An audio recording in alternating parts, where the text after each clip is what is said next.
Well, after waiting a long time, we finally get a little peek at what Robert Pattinson's Batman batsuit will look like. And a little tease that director Matt Reeves showed off, a little quick camera test, and also apparently a little tease of the theme song that Michael Giacchino has composed for it. Now, that's probably also a test demo of the theme song. But because the theme song would be the only thing I imagine he could come up with at this point, because there's not a lot of footage shot for him to score to. So that's probably just a working draft of what the theme song would be about.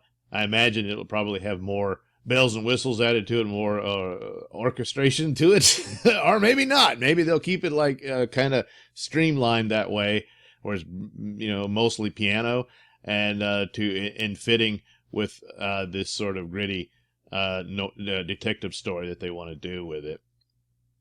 But he does, well, he looks very young. He looks like a young Batman. There were comments about that he was having trouble bulking up for the role, and but perhaps the suit will make up for that.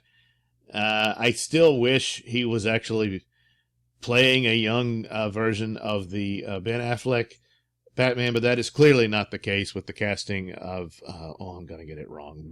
Jeffrey Wright, I believe, the Westworld actor who's now playing Jim Gordon. Well, he's black, so how would you explain, he grows up and turns into a white man. Now, unless they're going to do the Flashpoint thing and it's a universe swap again, somehow James Gordon's parents, one of them who wanted to name their kid James Gordon, ended up marrying someone black. I don't know how that works out. They never really explain all the differences when you do a time warp thing or alternate universe.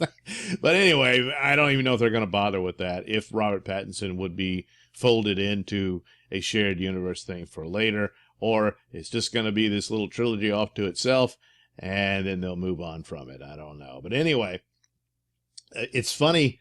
Here I'm looking at this from Cosmic Book News. Of course, Twitter has it, and with the theme song. I'm not going to play that here. I don't know what the copyright laws are. But is the still image from it, and with that little shine on his brow, it's like an updated version of Adam West.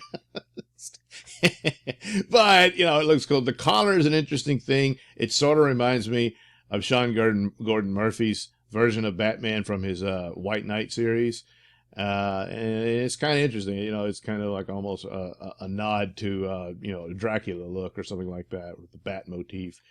So there you go. You got your little look. Yeah, I'm not going to play the video. Oh yeah, they put this in a blue tone, I guess, to get it, because the video is all in red tones, and of course the Daredevil jokes come out.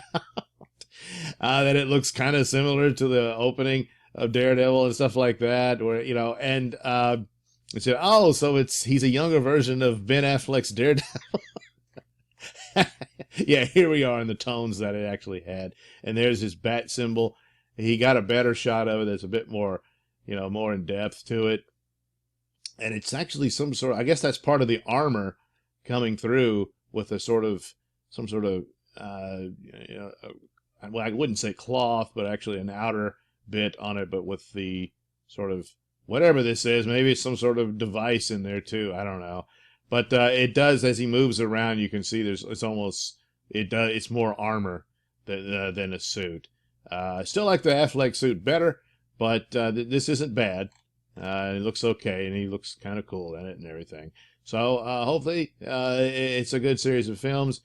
I wish it was part of a DCEU type thing, of a shared universe, because I've seen solo Batman movies. I've seen quite a bit of different versions of them and been there, done that. So it doesn't mean it's not going to be bad. They could probably have a very sound, cool story. The idea of a Batman detective story is good. It's very good.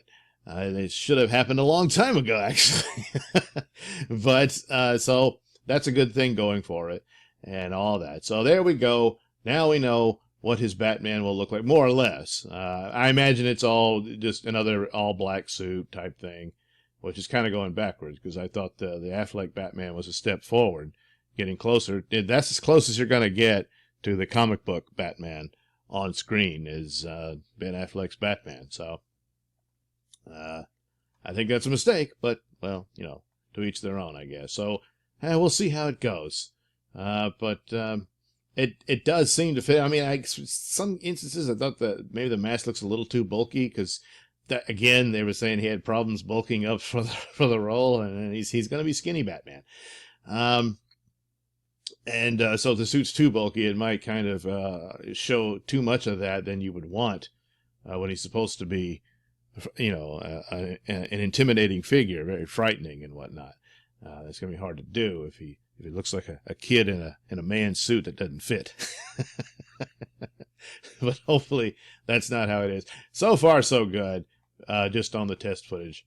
So there you go. Robert Pattinson's Batman. Thank you for watching and listening. Say, why not like and subscribe, and check out the link description below. That'll take you to my mini stores that have plenty of goodies for you, including a link to IndiePlanet.com where you can pick up a copy of my comic book, Night Knight, based on a parody based on a certain Cape Crusader. His Night Knight's costume isn't as cool as Robert's. So do check that out. And you can catch my podcast, Mr Nailsin Show, over at radiomisfits.com or on iTunes and all the rest, wherever you want to get it from. New episodes every Saturday. Yeah, that's right. And, of course, you can also watch my videos over at BitChute. That's the Mr Nailsin channel on BitChute.com.